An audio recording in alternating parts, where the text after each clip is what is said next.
up, y'all? It's me, Erica, and we are down here.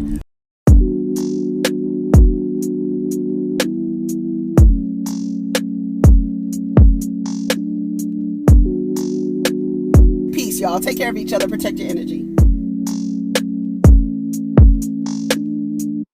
What's up, everybody? It's me, Erica, and we are down here, honey, to talk about Real Housewives of Miami. It was actually pretty good. Miami has actually been like really, really good. I don't feel like I have to like really go in on anybody too much, but it was a good episode. I don't remember what episode this was. 7, I think. I'm not sure. But they start off with Nicole and Larsa. Nicole was talking about, the situation between her and Larsa, and I guess Larsa is offended that Nicole wanted to check her out before coming to her house. I guess she has an idea of herself to where she's offended that somebody wanted to check who she is. Do you know who I am? Do you know who I was married to? She's giving us that, right? Nicole basically says she sells her feet for $5 on the internet. I don't know. I don't know who she is. I don't know where she's coming from, whatever. But there's something about Larsa. I did not know her. She was like, I was trying to be nice. I'm trying to be nice. And she's like, no, but you're fake. You're fake. You float, right? She's telling Nicole, you float around. I guess, I don't know if she's not standing in her, the stuff that she says. I don't know. Y'all let me know if that's what you think Larsa meant. But then Larsa was like, Nicole was saying basically that Larsa projects. I think what Larsa does, and Nicole described it well, what Larsa does is when she is backed into a corner or feels like she has to defend herself, she's going to throw something out there that's completely random. Like Nicole said, that's cavalier and reckless. And it's going to be so shocking that it's going to take the attention off of her and put it back on you. And she does it with a straight face. She does it with a straight face. She does it. She does it every single time. She did it at the reunion. That is her defense mechanism. I'm going to come back at you with something so ridiculous and say something so reckless and say something, like Nicole said, so cavalier that it's going to shock everybody in the room and we're not going to even be able to talk about me. And then they showed a montage of Larsa doing that to everybody she's done that to. And that's the way she fights. That's the way she fights back. Lisa and Adriana, they go outside. Lisa and Adriana go outside and they're having a conversation. And I thought it was weird that Adriana was trying to tell Lisa that she knows somebody that would be good for her. It's like, girl, she's married or not. She's still in the midst of realizing or coming out of this realization that her husband doesn't want to be married to her anymore. Why are you trying to introduce her to somebody else? Like, that was weird. I know someone who says you make him weak in the knees. Girl, what does that have anything? Don't nobody care. And no, like, at least wait until I get a divorce or in the middle of divorce. At least move out of the damn house. You're already trying to hook somebody up with the girl. I was like, Adriana, shut up. She says she just doesn't understand that he doesn't want to be with her. He doesn't want to be with me. I mean, I don't know what's going on with Lenny and Lisa right now, but it's a mess. Alexia and Frankie talk about the Demoya Foundation once again.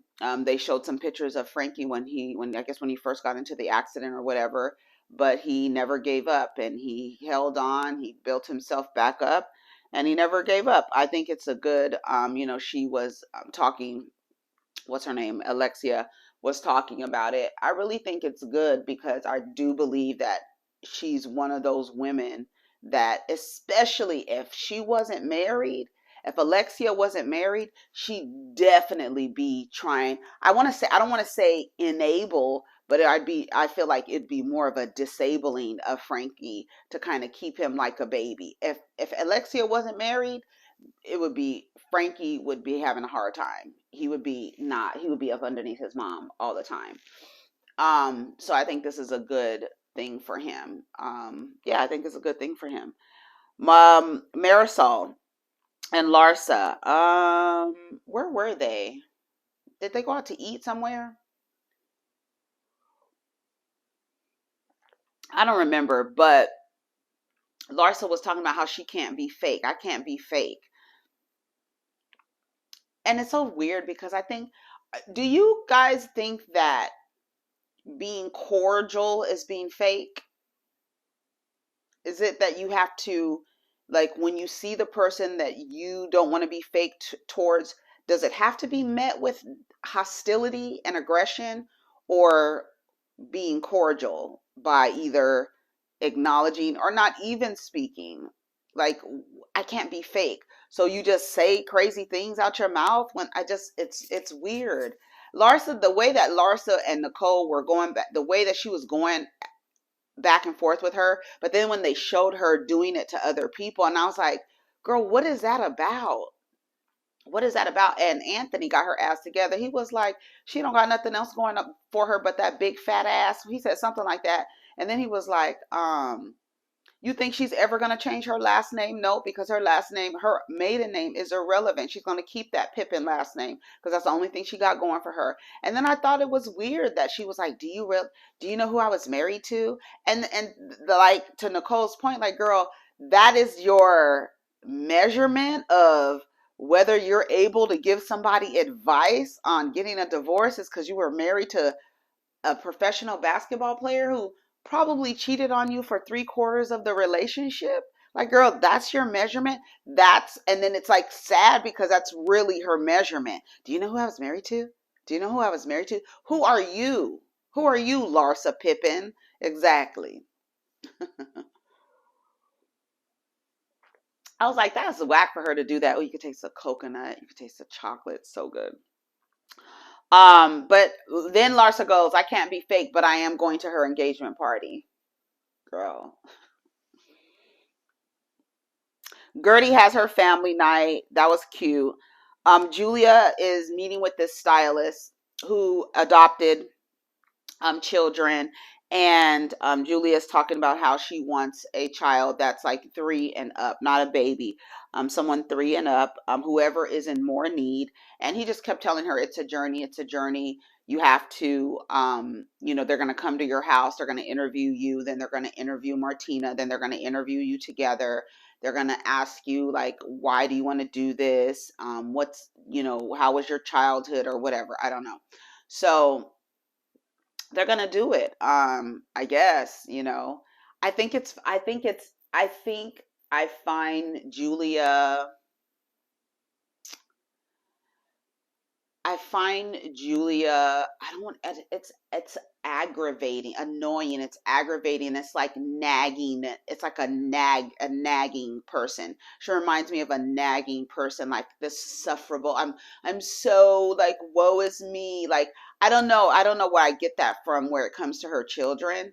And it's almost like, you mean to tell, okay, you're an empty nester, but what is it that you are missing to where you want to now you want to adopt a child instead of actually, like, now living your life with your partner now that your children are out of the house? It's like, is your partner not enough?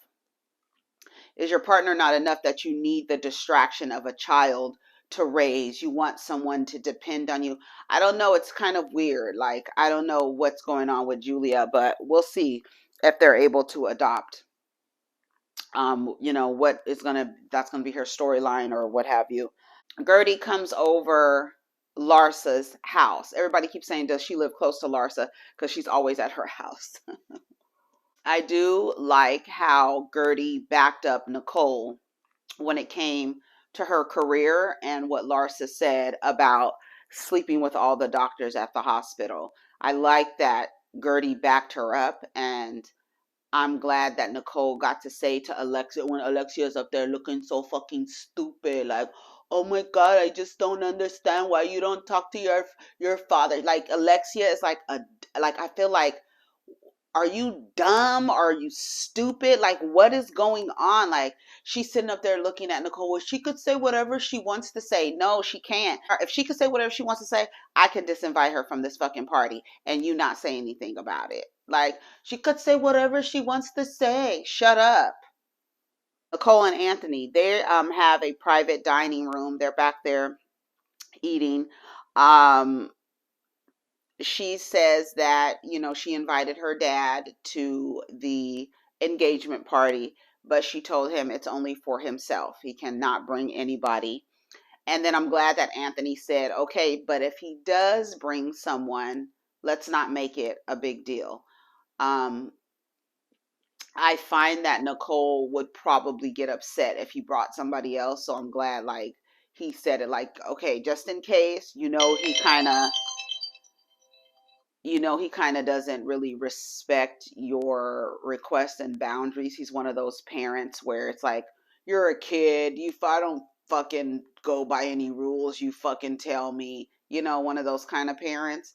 So just in case he does bring somebody, let's not make it a big deal. So they talked about Larsa's comment, and she was talking about how cavalier and reckless it was, and how she just says things that she's not even thinking about the ramifications of the things that come out of her mouth. She has no boundaries, no moral compass, and she likes to deflect all the time. And she will say anything so crazy not to implicate herself in something, but what she's basically doing is deflection.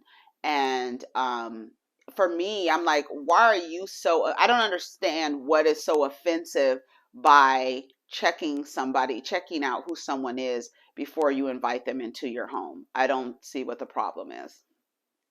I don't. And I think they were all like, we check everybody. I think one of them said something like that.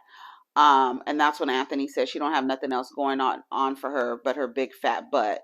And she has no idea how to work for something. She can never go back to her maiden name because it's irrelevant. I was like, ooh, they dragging her ass at the table. I know some people might be like, that's not for him to say, and he's talking. No, you coming, it's a family thing, right? So you're coming at his wife in this crazy way. He's gonna, and Anthony seems like he's with the shits. So he be on the phone trying to get the tea and everything like that.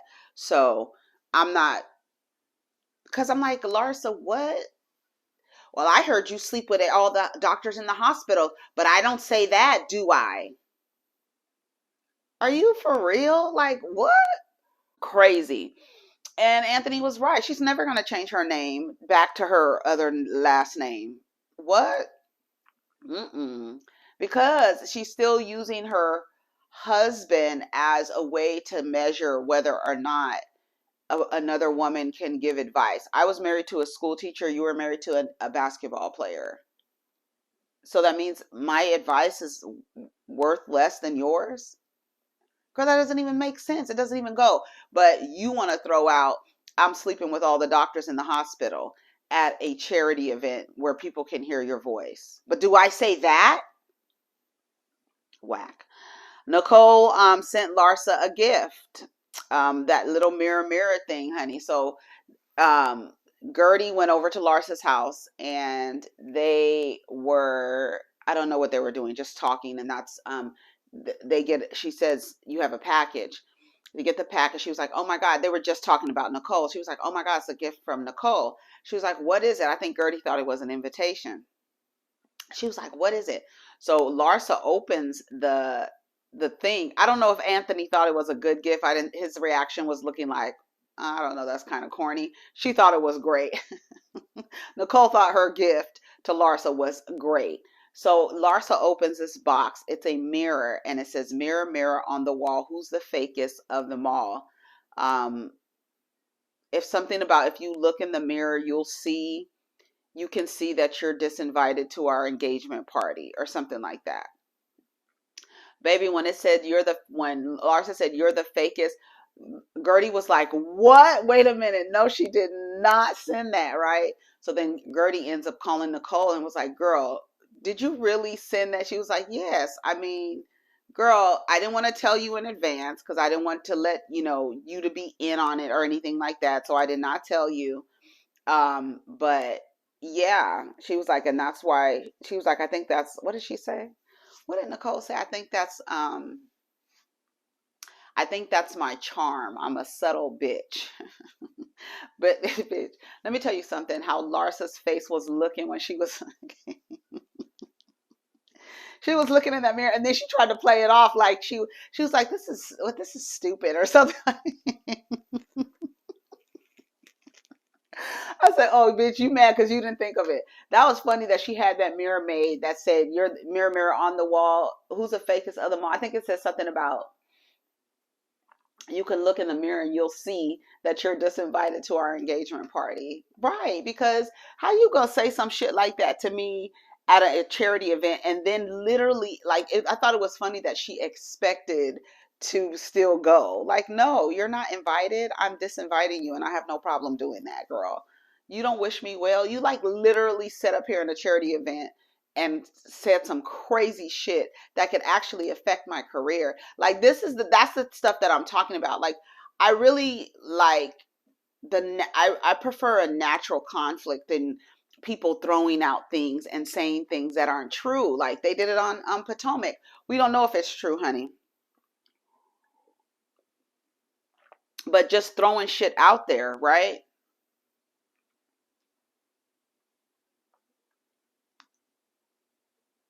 Larsa's face. Gertie was like, no, oh my God, no. See yourself uninvited to my engagement party. That's what it was. Gertie called Nicole.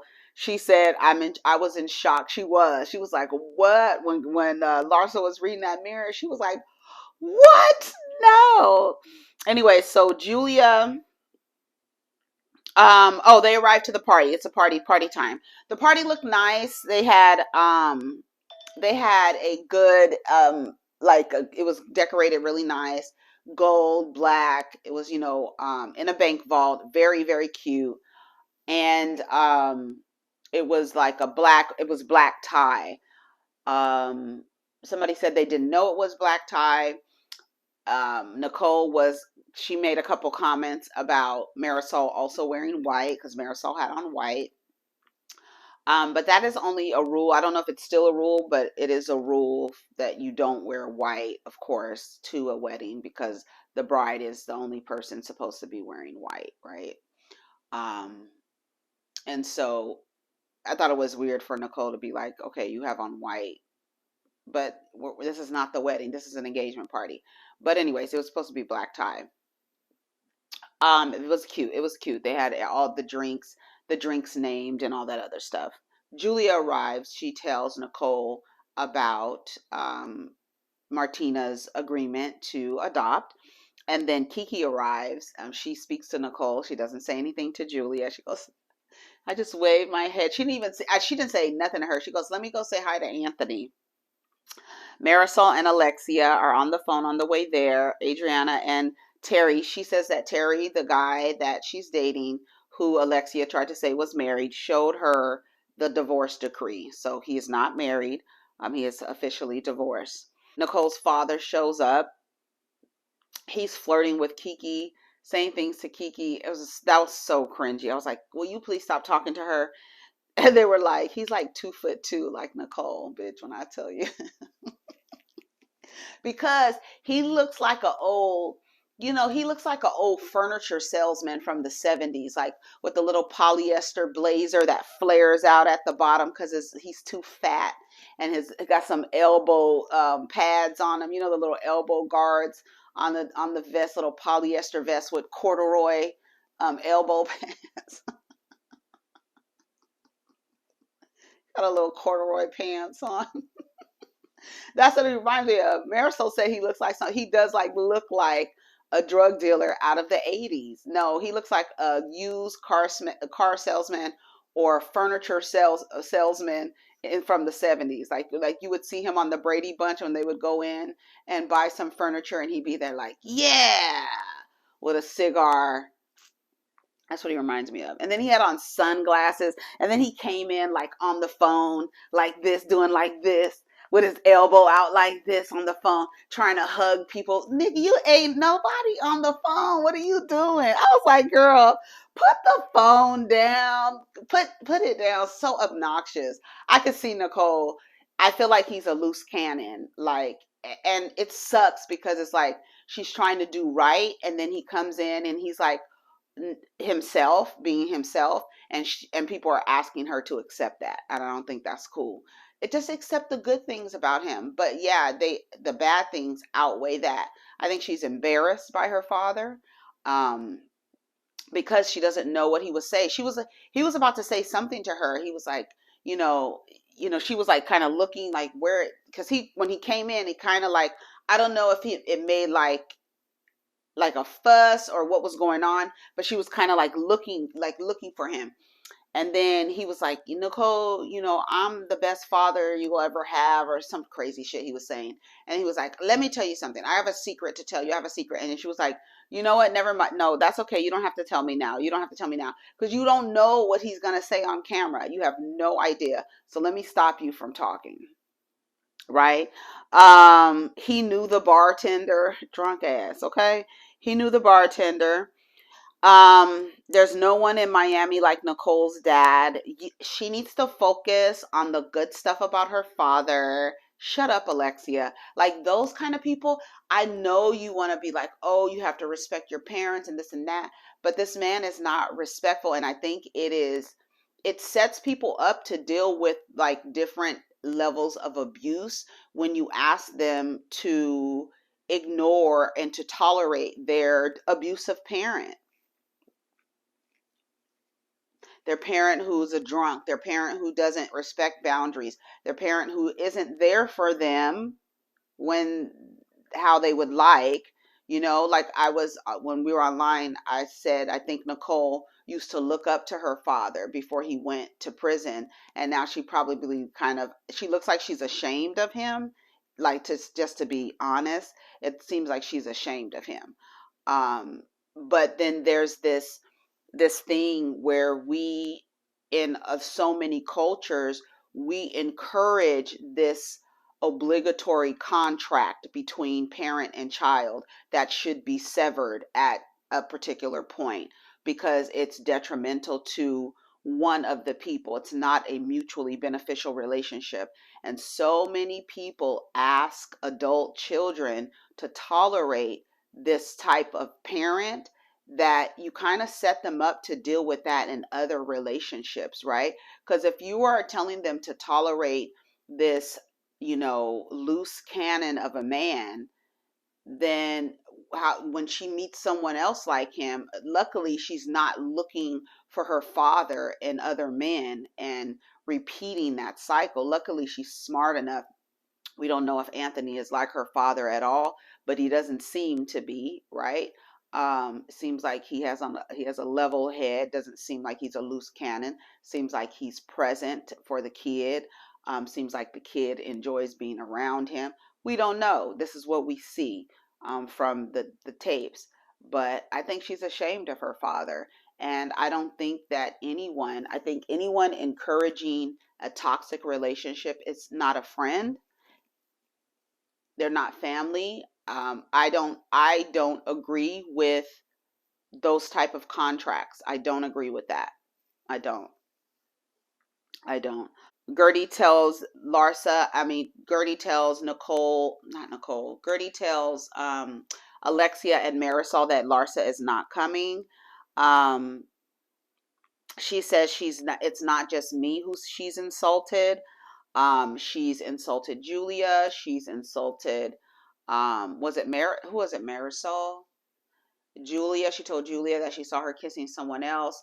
Somebody else. Was it Adriana? It was somebody else. Um, I'd like to know people. I don't think it's very nice what you did. What? That I want to know somebody? I'm sure you wanted to know who them drug dealers were running up and in and out of your house, Alexia, when you were with your son's father. I'm sure you wanted to know who those people were, didn't you? I'm sure you wish you would have knew who those people were. You probably wish you would have done some checks on those people, huh? To figure out who they were before they was up and through your house. right? You'd figure that would be a lesson. Like, yeah, I could see how she would want to. But do you know who I was married to? Girl, I don't know anything about you outside of you being married to Scottie Pippen and oh, whatever else we hear on the internet. What she said, I hear she's dating somebody else's son now. This and that's what Nicole was saying. I'm sure, girl, I don't think it's very nice. She said, where there's smoke, there's fire. That's what they were trying to say about Nicole. Like, girl, what are you just because she threw that out there, you're going to say where there's smoke, there's fire? Girl, get the fuck out of here. Coming for her job is a no-no. This is Gertie. And I'm glad that Gertie said something. She just makes these wild accusations in order to deflect. Marisol says it's not nice that you did that you disinvited her. And then Alexia says, people can say whatever they want to say. Okay, and I can disinvite them. She can say whatever. You're right. You're right. You know what? You're actually right, Alexia. Larsa can say whatever the fuck she wants to say. But I can also not invite her to my party. Just like that. Just like she can do whatever she wants, I can do whatever I want. Stupid. And then she says, when a bitch who has never worked for anything comes for your 20-year career, then you'll understand. I said, I know that's right. And she got it and walked away. She was so disgusted with them. How dare you? Girl, you at my engagement party saying that I should have invited a woman who like literally said in front of everybody that I sleep with the doctors in my job and fuck with my career like that on camera like that. Nicole's, when I tell you her whole entire face was like, okay, bitch, it's over with. I think next week she says that like Larsa's dead to her or something like that. But she don't fuck with Larsa anymore, and I wouldn't fuck with her either. She would have to apologize. She would have to say I didn't hear it. Something. You're going to have to say something, but she's not going to say it. And this is all because Nicole checked on who she was. And she's offended by that. I was like, girl, anyways, y'all let me know what y'all thought about the episode. What did you think about Nicole disinviting her? What did you think about Alexia trying to tell her to look for the good in her father, and then also telling her to deal with Larsa? You see, like, she's a type of person that would encourage you to be in a toxic, abusive relationships for the sake of I don't know what, but Alexia is fucking weird. She's weird. Anyways, y'all, that was the end of the episode. Tell me what you think. Let's get down in the comments. Take care of each other and protect your energy. Peace.